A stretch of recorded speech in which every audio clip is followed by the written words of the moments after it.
Bonjour à tous et bienvenue sur Planète Hello, le nouveau podcast de la rédaction de Lucarne Opposée. Alors quel va être le principe de ce podcast? Il est simple, on va vous inviter à nous suivre dans l'une des villes de la planète Hello. Pour cela, on va prendre le temps de se poser sur place, d'évoquer un petit peu la culture locale avant bien évidemment de s'intéresser au football local et à la façon surtout dont on y vit et dont on peut aller y vivre le football.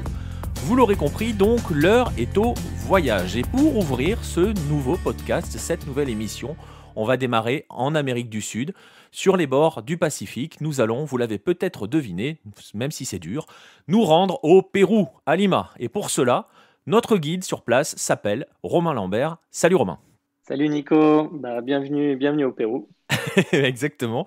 Tu vas nous accueillir à Lima et donc avec toi, on va partir à la découverte de la ville, tout simplement, dans un premier temps, justement, puisque pour débuter de la meilleure des manières, on va commencer par la présenter, cette ville, se rendre à Lima. Et donc se rendre à Lima, c'est se préparer à quoi, finalement, en termes de climat, de géographie et un petit peu aussi d'histoire et de démographie locale. C'est quoi Lima ? Comme tu l'as dit en introduction, Lima c'est au bord du Pacifique, puisqu'on parle de cette ville. C'est la capitale du Pérou, évidemment.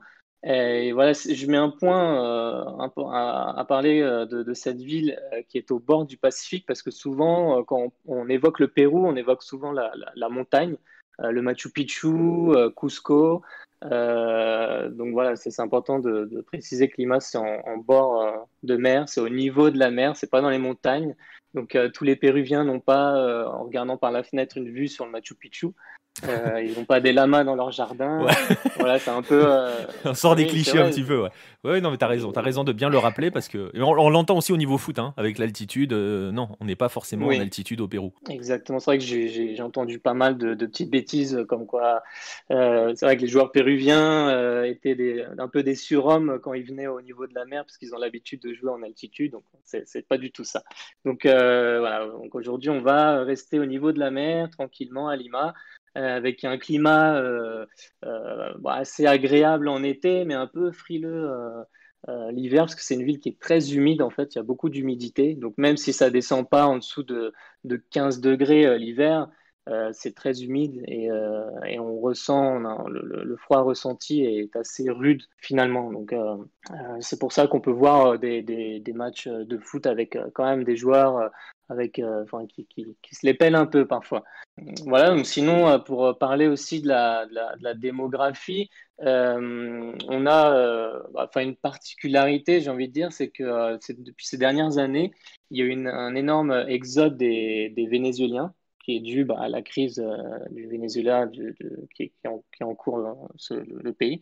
Donc c'est important aussi de le préciser parce que au niveau du football, forcément s'il y a un match Pérou-Venezuela ou des clubs vénézuéliens qui viennent jouer ici, ça va s'entendre dans la ville, quoi. Voilà, en gros, pour ce qui est de la présentation de cette ville, hein. C'est une grande mégapole, comme on peut avoir en Amérique du Sud, avec plus de 10 millions d'habitants. Donc voilà, c'est une ville Et, qui est énorme, très très vaste. C'est un peu comme Mexico, pour ceux qui connaissent, et c'est très très vaste. On ne voit pas la fin de cette ville. et comme tu l'as dit, hein, c'est une grande ville sud-américaine, donc j'imagine aussi un sacré patchwork qui fait que on change de monde en changeant de quartier, hein, c'est ça?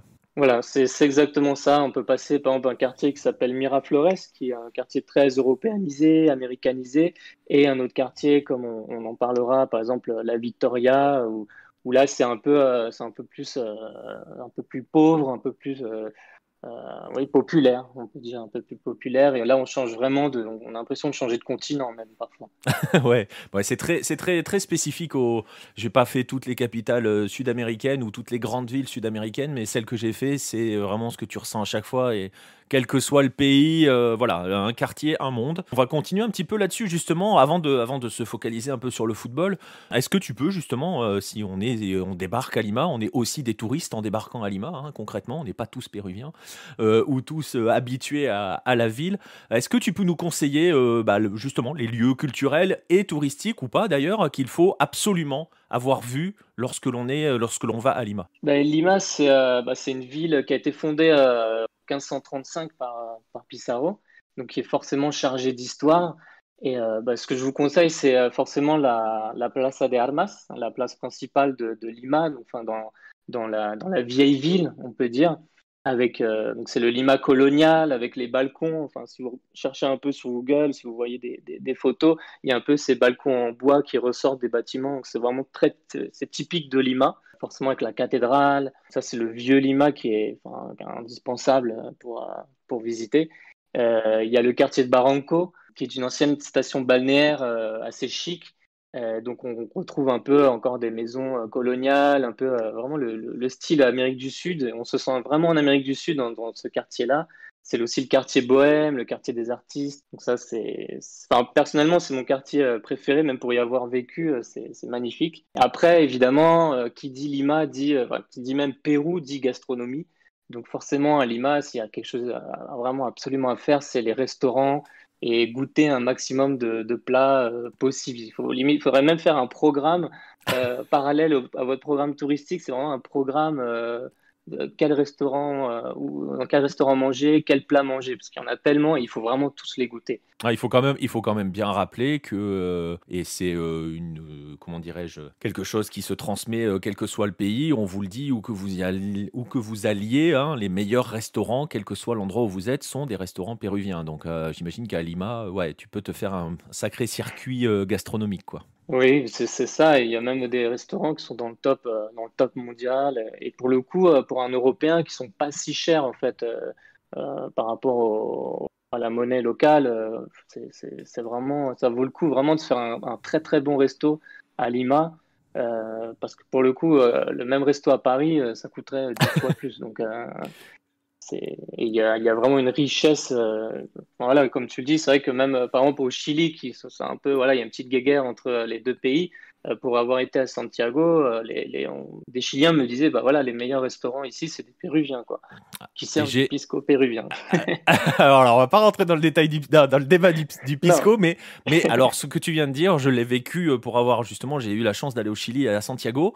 On nous a dit exactement la même chose. Et pour dire les ouais, choses, il est vrai qu'on a mangé dans un restaurant péruvien et c'est probablement, voilà, c'est le meilleur repas qu'on y a fait. Ça, c'est clair et net. Et voilà, mais c'est pour ça que je le disais, hein, où que vous alliez, on vous dit fréquemment que la véritable gastronomie, hein, on va dire, quand on le connote un peu à la française, hein, avec le côté étoilé et tout, c'est vraiment la gastronomie péruvienne. ouais, ouais, voilà, c'est bien résumé, quoi. Et même, c'est vrai, dans d'autres pays, enfin en Amérique du Sud, en tout cas, il y a voilà, les restaurants péruviens ont cette connotation de restaurant un peu penché haut de gamme, luxe, quoi. Ouais, exactement. Alors écoute, on va quitter la nourriture. Parce que là, voilà, ça donne faim, alors on va y aller mollo. Surtout pour ceux qui nous écoutent, on sait pas trop à quelle heure ils peuvent nous écouter, mais ça peut être terrible. Et on va donc se focaliser maintenant, on a un petit peu planté le décor, je dirais. On va parler donc de football. Lima est très riche de clubs. Alors on va peut-être pas entrer dans le détail pour tous, mais est-ce que tu peux nous présenter justement les clubs de la ville, leurs spécificités et surtout leur importance dans la ville, mais j'ai envie de dire surtout, parce que c'est le cas, dans l'histoire du football local, c'est-à-dire du football péruvien. Ben, en fait, Lima, vu que c'est la capitale du pays, et du coup, le football est très centralisé. Finalement, donc les plus gros clubs sont à Lima. Je vais vous parler notamment des trois plus gros clubs péruviens, donc qui sont à Lima. Il y a notamment Universitario, qui est le club le plus titré. On va commencer dans l'ordre avec les plus populaires, on va dire. C'est vrai qu'Universitario, c'est le club de la classe étudiante, enfin du moins de l'époque, vu qu'il a été un club qui a été fondé par des étudiants de l'Université San Marcos. Donc d'ailleurs, c'est une histoire qu'on pourra retrouver dans le 12e numéro du magazine. C'est vrai que c'est un club qui est très populaire vraiment dans tout le Pérou. On peut retrouver des supporters de Universitario un peu partout. Et en fait, c'est un peu le club de tout le monde, un peu de n'importe quel amateur de football au Pérou et va se sentir attaché à ce club. Voilà, enfin, moi en tout cas, c'est vrai que c'est ce que j'ai ressenti aussi là-bas. On peut demander vraiment n'importe qui, tu supportes qui. On va me dire Universitario, même si c'est pas un fan vraiment un fan de football qui va suivre son club tous les week-ends, il va avoir cette étiquette de supporter de la U. C'est Donc le ça, club c'est un grand peu public, son. quoi. Voilà, c'est ça. Donc son stade, c'est le stade Monumental depuis les années 2000. Et c'est le club qui est propriétaire du stade, d'ailleurs qui s'est trop endetté, qui traverse une crise à cause de ça. Donc, et puis ce qui est un peu dommage en fait, c'est qu'ils ont construit un stade énorme, d'où son nom Monumental. Il y a 80 000 places, donc un Un des plus stade grands incroyable, hein. d'Amérique du Sud. Oui, bah oui. Mais du coup, malheureusement, quand l'équipe locale joue, ça peut sonner un peu vite parce qu'ils le remplissent quasiment jamais, quoi. À part un classico, ils le remplissent pas. Ouais. Donc c'est dommage. Après, je vais passer à l'Alianza Lima, qui est le meilleur ami de l'AU, hein, le rival Le de. meilleur ennemi, on dit dans ces cas-là. Voilà, c'était ironique.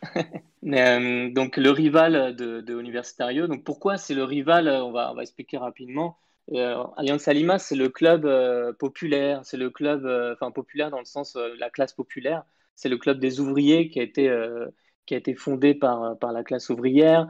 Le club des Afro-Péruviens, parce qu'il y avait beaucoup d'Afro-Péruviens qui faisaient partie de ces ouvriers qui se sont rapprochés comme une sorte de communauté en fait. Donc ils jouaient dans ce club et à l'inverse de Universitario qui était un peu le club réservé aux étudiants. Voilà, il y avait un peu ce rapport de force entre les deux. Et d'ailleurs, dans les années 1900, enfin dans les années 30, c'était un peu l'Alianza Lima qui prenait le dessus sur les étudiants. Donc voilà, il y a toujours eu cette petite guéguerre et qui est très très présente encore aujourd'hui. Donc le Classico, c'est entre les deux, entre ces deux clubs. Donc l'Alianza Lima, elle évolue au stade Alejandro Villanueva, donc, qui est le nom de l'idole de l'Alianza Lima. Elle est propriétaire aussi de ce stade. C'est l'équipe qui est propriétaire, qui est un stade qui a été construit dans les années 70. Pareil, il y a aussi il y a aussi cette histoire dans un magazine de Lucarne Opposé. Ouais. Ouais, tu vois. Il y en a Comme beaucoup. ça, Il y a beau. Alors, d'ailleurs, je le précise maintenant parce que on va peut-être pas avoir forcément le temps de le rappeler.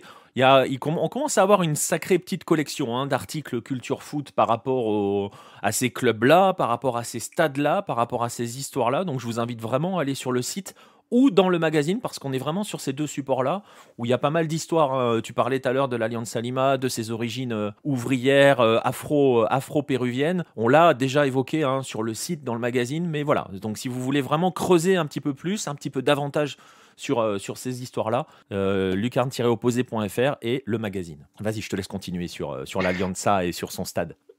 Voilà, sinon on va passer sur donc le troisième club le plus important, ce serait le Sporting Cristal.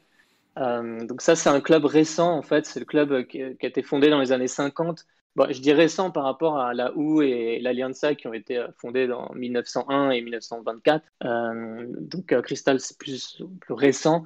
Et ça a été fondé par une entreprise de bière. Donc là, on est encore sur un autre format. Donc c'est pas les étudiants, c'est pas les ouvriers. Là, c'est vraiment une entreprise qui a créé ce club.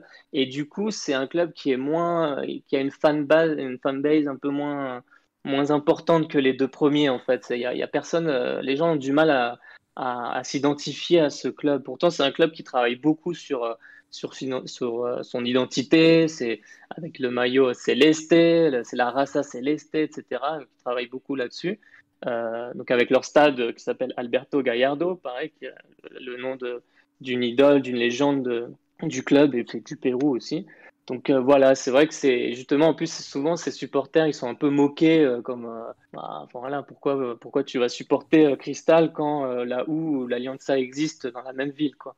Donc mais il y a quand même des supporters, hein, parce qu'il faut le dire que c'est quand même un club qui marche bien, c'est le club le plus régulier en fait des dernières années, qui soulève le plus de trophées récemment, quoi. Et c'est un club qui a eu aussi des parcours continentaux, on va pas dire couronnés de succès, hein, parce qu'on sait très bien ce que ça a donné au niveau du continent en termes de titres, parce que je sais que si on dit couronné de succès, les gens vont s'attendre à des titres. Mais ces trois clubs-là, et notamment le Sporting Cristal, ont aussi écrit leur nom, hein, dans l'histoire des compétitions continentales. Oui, Cristal, justement, c'est le seul club le seul club péruvien à avoir été en finale, Universitario en 72, Cristal en 97, donc un peu plus récent. Et c'est vrai que ce qui est un peu marrant dans le débat aussi des gros, c'est que finalement, Cienciano à Ouais. Cusco, c'est le seul club à avoir gagné une coupe continentale, hein, avec la Sudamericana. Et pourtant, il n'est pas considéré comme un grand club du Pérou, finalement. Bon, c'est un débat, quoi, mais c'est vrai que ils n'ont Oui, aucun titre national, par exemple. C'est vrai il que a c'est un paradoxe. et il a le défaut de ne pas être de Lima. Exactement. Mais c'est vrai, c'est un détail, mais qui compte beaucoup à la fin, quoi. Ah, ça compte beaucoup en Amérique latine, hein, on va le dire. On a ce même débat au Mexique. On a eu un podcast Bola Latina consacré aux grands Mexicains et avec ce fameux débat, je vous invite à aller le suivre. Voilà, on a un petit peu un tour hein, des trois grands hein, de Lima parce qu'on l'a dit, il y a d'autres clubs à Lima. On les évoquera.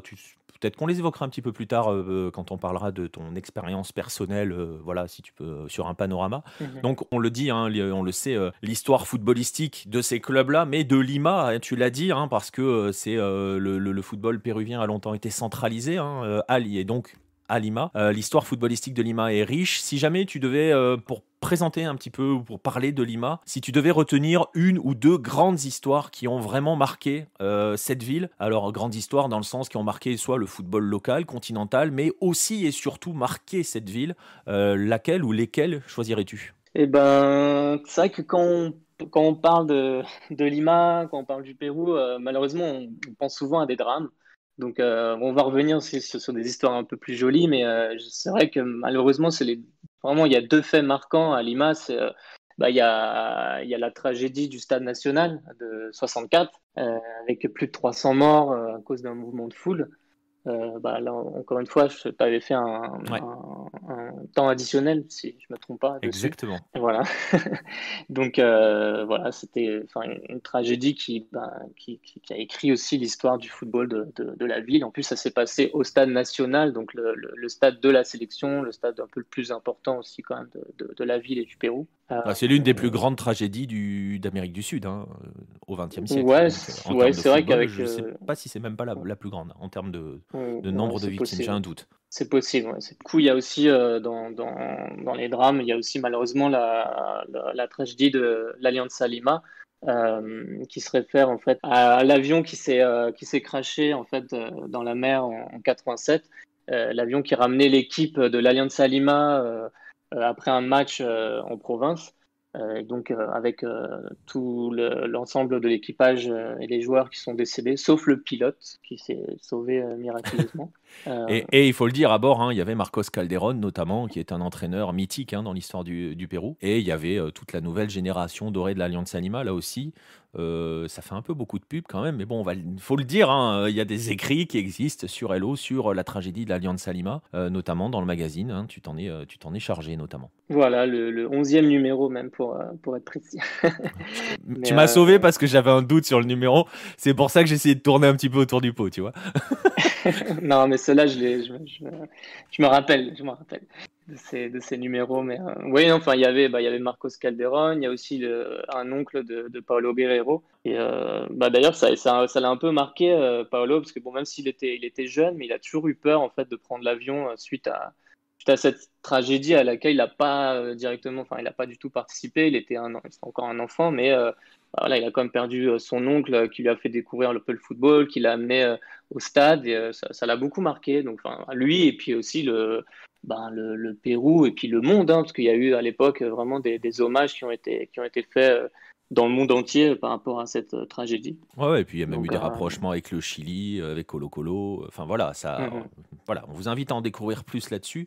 Et voilà, on le voit. Hein, donc on le voit. Hein, on est en Amérique du Sud, donc l'histoire du football vient souvent se mêler aussi à la grande histoire, avec ses joies, avec ses drames. On le voit avec ces deux drames-là. On va passer aux choses un petit peu plus joyeuses, hein, je dirais. On va venir sur le terrain au football.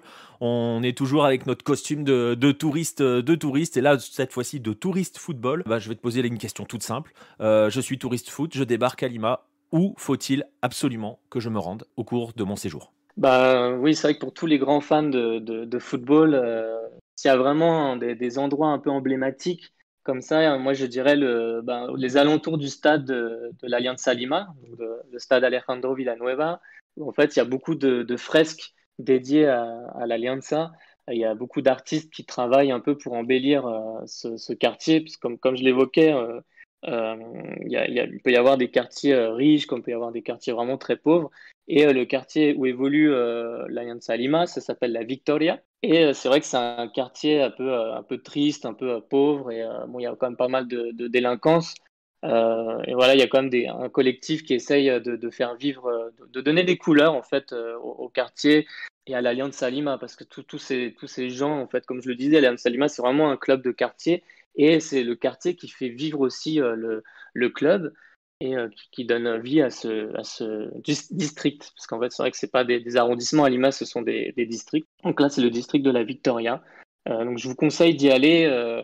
Bon, pas trop tard non plus, mais bon, pendant un jour de match, ça va quand il y a du monde, vous pouvez faire un tour autour du stade. Ça vaut vraiment le coup parce qu'il y a vraiment des jolies fresques avec tous les joueurs de l'Alianza Lima. Après, c'est vrai qu'il y a toujours dans le même quartier, il y a un super restaurant, une cevicheria. Donc comme ça, en plus, ça vous permet de bien manger, découvrir un super resto dans un bon quartier. Donc là, ça fait vraiment une pierre deux coups, bien manger et le football. En fait, je parle de ce restaurant parce que le patron, c'est évidemment un grand fan de l'Alianza Lima. Et il a tout fait un peu pour se rapprocher du club. Il y a même les joueurs, en fait, depuis très très longtemps. C'est un restaurant qui a peut-être une trentaine d'années. Et les joueurs de l'Alianza Lima viennent régulièrement, depuis 30 ans, déjeuner dans son resto. Même Paulo Guerrero, Jefferson Farfan, quand ils étaient chez les jeunes, ils allaient manger là-bas.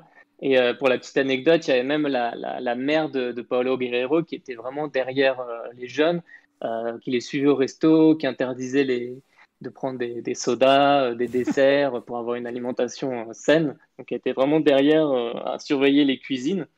Et ça, c'est vraiment l'anecdote qui est restée. Et si vous pouvez discuter avec le patron, il est super agréable, il est super ouvert, il adore. Voilà, quand même à l'intérieur, il y a des maillots accrochés. Les plats, ils ont des noms de joueurs de la sélection. Donc, je sais pas, moi, il y a forcément Galese, son surnom, c'est El Pulpo, le poulpe. Donc, voilà, il y a le poulpe Galese. C'est vraiment très Ouais, sympa et c'est très, très marqué. tu ferais une vraie plongée dans le foot en mangeant bien, quoi. Là, t'es vraiment, t'as moyen de te Ouais, mettre bien pour préparer ton match. Peut-être qu'il vaut mieux y aller après le match, d'ailleurs, non? ouais, non, même avant. Enfin, c'est vrai que c'est bon, ça dépend de l'horaire, mais non, moi je suis allé à midi, tu sais, enfin, pour midi, 13h, après se balader dans le quartier avant le match Ouais. qui commence à 16h. Enfin, c'est sympa, c'est bonne ambiance.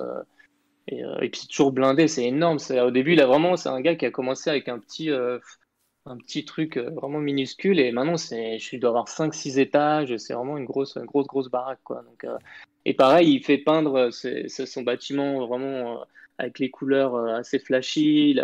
Récemment, il a fait les portraits aussi de joueurs de la sélection. Donc lui aussi, il œuvre beaucoup en fait pour le quartier. Il essaie vraiment de donner des couleurs au quartier, donc c'est assez sympa. C'est vraiment un endroit indispensable Ok, pour donc, tout fan de foot. donc le quartier de l'Alianza Lima, enfin la Victoria, hein, tout simplement, et les abords du stade. Et, d'autres endroits à faire absolument? Bah, dans le vieux Lima, il y a un petit bar aussi, ça s'appelle l'Estadio, un bar avec un peu Là, c'est vraiment du football en général. Ils mettent une statue de bois en taille réelle de Maradona, de Zidane, Messi, qui sont assis à une table en fait, et on peut manger comme ça avec des amis. Et puis à côté de Messi qui est en bois. C'est sympa, franchement. Avec chaque chaise aussi était numérotée avec un nom d'un joueur, vraiment tous les joueurs du monde entier. C'est sympa. Et puis il y a forcément des écrans partout pour voir les matchs. Donc c'est aussi un endroit à faire, quoi. Ok, et donc voilà, hein, on le disait, ça, ce sont les endroits qu'il faut faire en tant que touriste foot pour plonger aussi, hein, pour rester dans du culture foot. Donc on a visité la ville, on connaît les possibilités en termes de clubs, donc les possibilités footballistiques locales. Ben, on va s'intéresser, on va se plonger maintenant un jour de match à Lima. Donc quel que soit l'endroit, d'ailleurs on va essayer de voir sur ces endroits-là, que ce soit pour aller voir la OU, l'Alianza ou même le Sporting Cristal. Est-ce que c'est facile de se procurer des places? Parce que c'est une question qui peut parfois se poser. Non, non, non, je ne pense pas à l'Argentine. Si, je pense à l'Argentine et à Buenos Aires avec certains clubs. Est-ce que c'est facile d'aller voir ces trois équipes-là, par exemple? Ne serait-ce que ces trois équipes-là à Lima. Oui. C'est assez facile parce que, en fait, enfin, les gens sont assez réticents en général dans les stades parce que dans les années 90, il y a eu beaucoup de violence. Il y a eu enfin, il y a eu une mauvaise image en fait des stades, des barras bravas, comme on dit là-bas. Et il y a eu cette mauvaise image, donc ça a été beaucoup nettoyé, on va dire. Et la police fait un énorme effort pour que ce soit en sécurité. Donc vraiment, maintenant, il y a pas de problème en fait pour aller dans les stades. Mais du coup, il y a quand même pas mal de place. Et des fois, malheureusement, en fait, on voit souvent des stades à moitié vides, quoi. Ça, c'est quelque chose qui m'a un peu marqué quand on voit, bah, justement, je parlais du Monumental, on voit un stade de 80 000 places et il y a que deux tribunes ouvertes, quoi. À un moment donné, je crois que toute 2018, ils avaient interdit toute une tribune. Ils avaient interdit l'accès à toute une tribune du Monumental, donc c'était assez bizarre, quoi. Après, c'est vrai que du coup, un stade de 80 000, même si tu as 20 000 personnes, ça fait vide, hein. Donc, Voilà, voilà. mais concrètement, donc, on peut débarquer au stade, au guichet du stade, un jour de match et acheter des places. Dans les guichets, non, je sais même plus s'ils en vendent encore dans les guichets. C'est plutôt en ligne ou dans Ouais, ok. ça s'appelle téléticket. Ça, c'est assez facile après, mais tout est en ligne maintenant. Ou alors il y a des points de vente un peu comme des billetteries Ouais. dans les centres commerciaux. Tu vois, Ok, c'est mais assez facile, ça quoi. reste des réseaux officiels, tu vois, hein, parce que j'ai vraiment Ouais, l'Argentine en tête avec certains clubs où il faut passer justement, faut aller arroser certaines barrasses et donc nourrir un petit peu non. leurs organisations criminelles pour choper des places avec des réseaux un peu obscurs.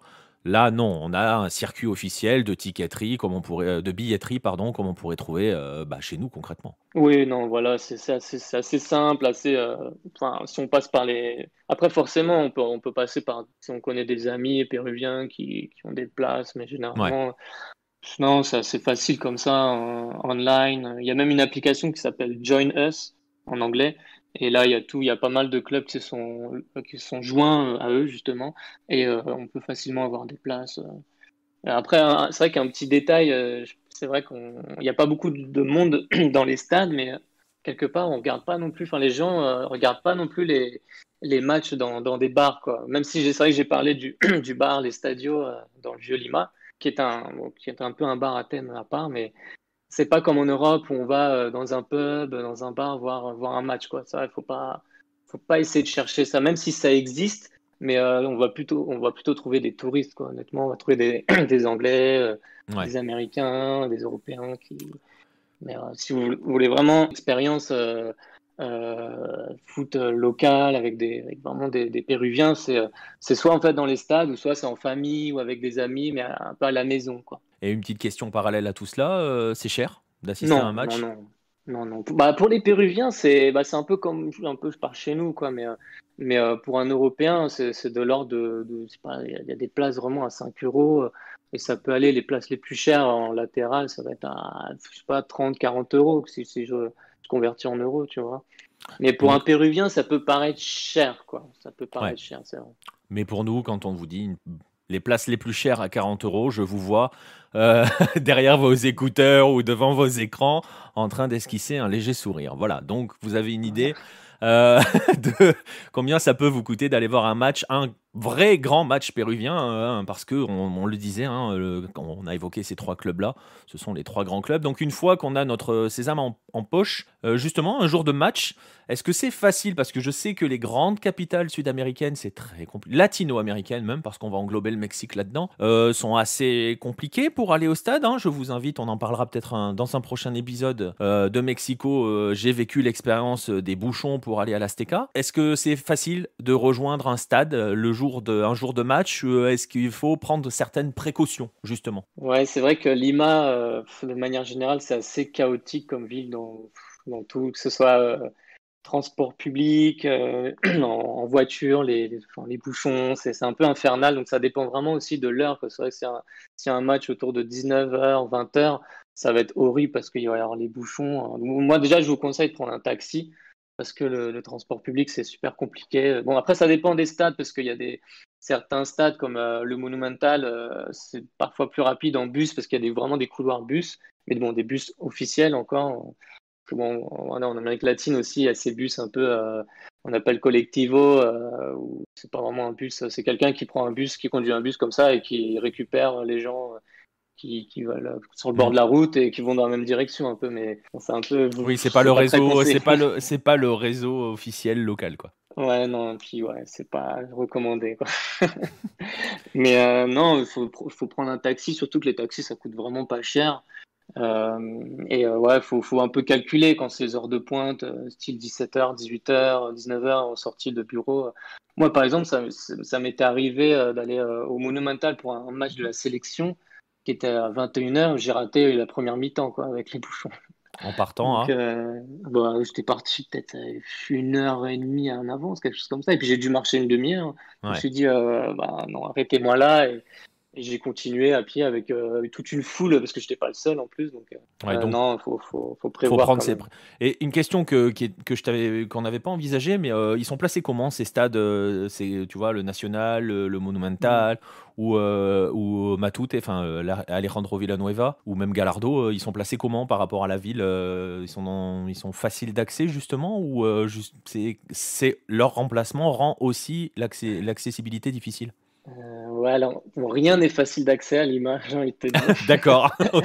Mais quand même, bon, le national, si, parce qu'il est quand même un peu dans le centre de la ville.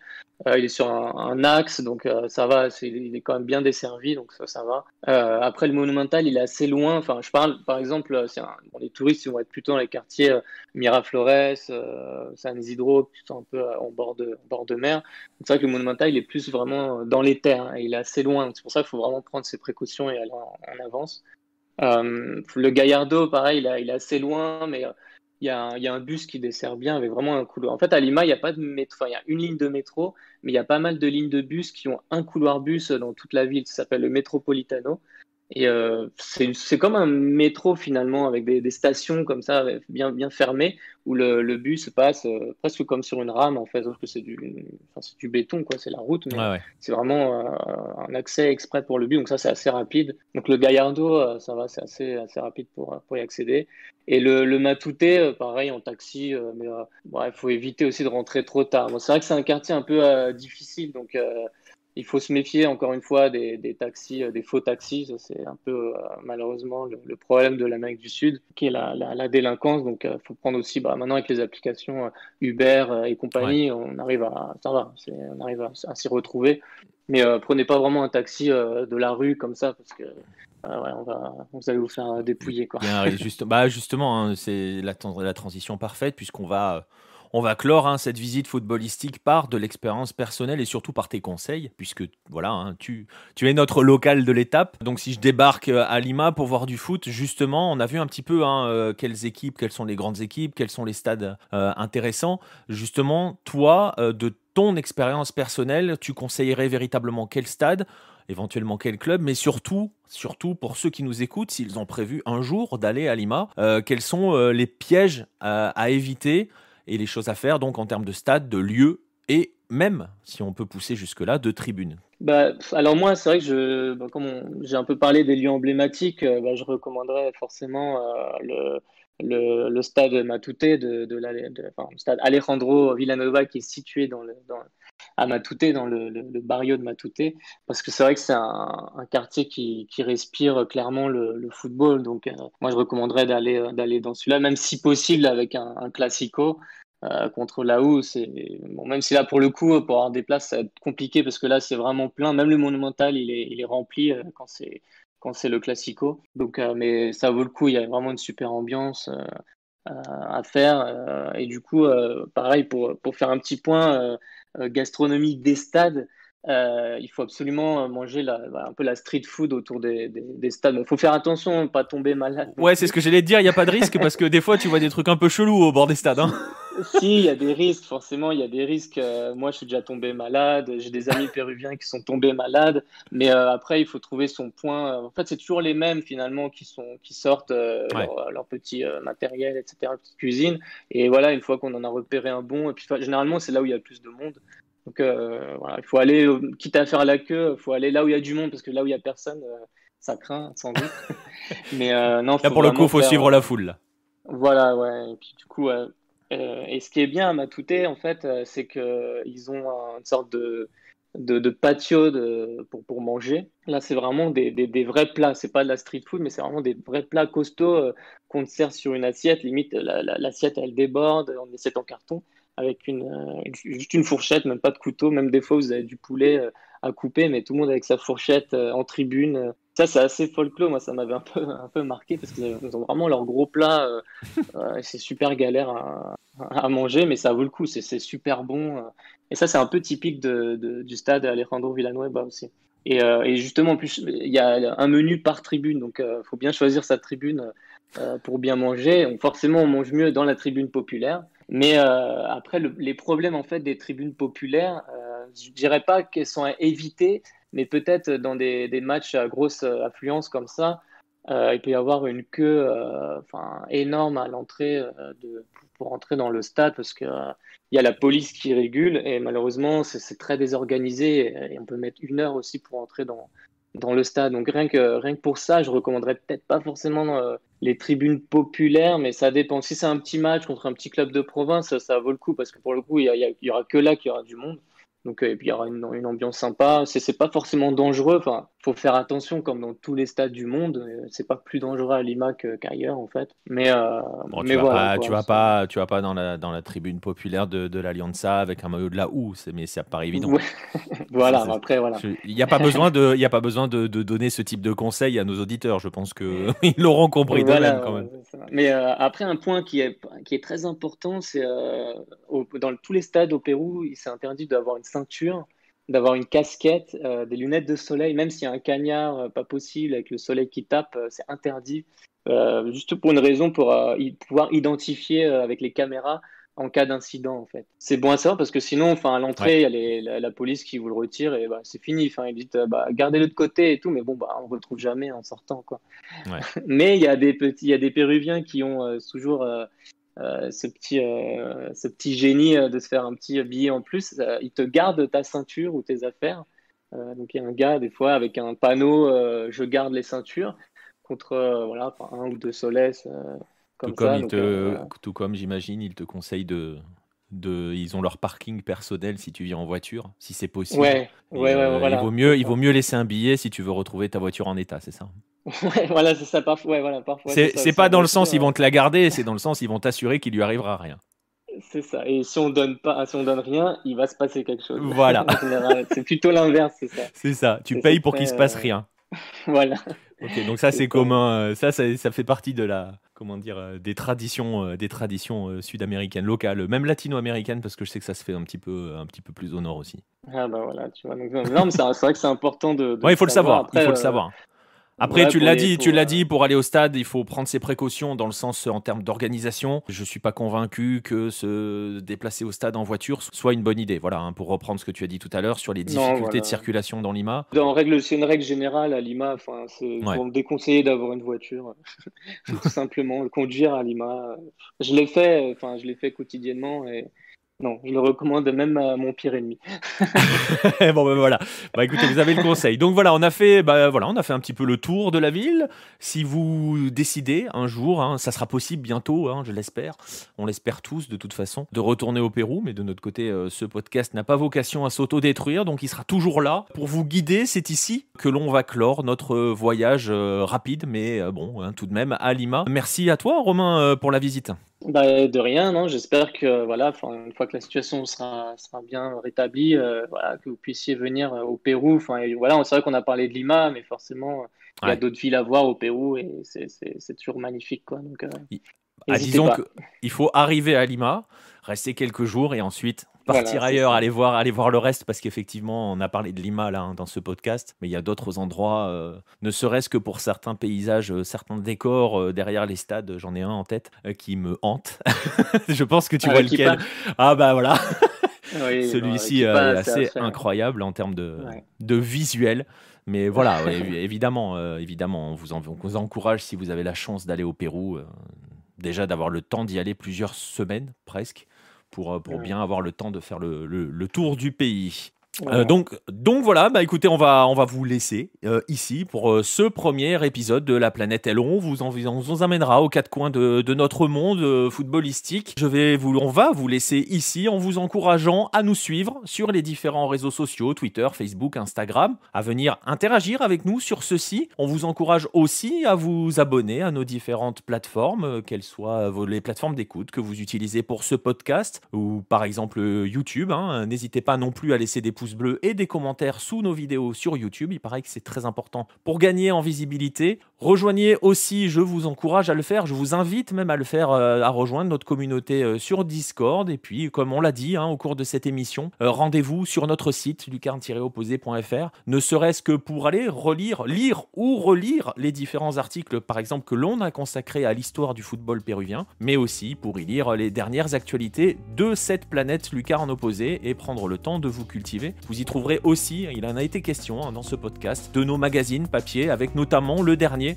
le 12e qui, clin d'œil par rapport à ce podcast, a pour un stade dont on a parlé, le stade de la Houe. Et voilà, c'est un moyen, si vous le souhaitez, pour vous de nous soutenir aussi financièrement, parce que je le rappelle que nous sommes un média indépendant qui se finance tout seul, c'est-à-dire avec nos économies. Et vous pouvez aussi, si vous le souhaitez, nous soutenir financièrement en faisant un don. Tous ces liens-là sont dans la description. Je vais en rester là pour ce premier épisode, cette conclusion qui n'en finit plus.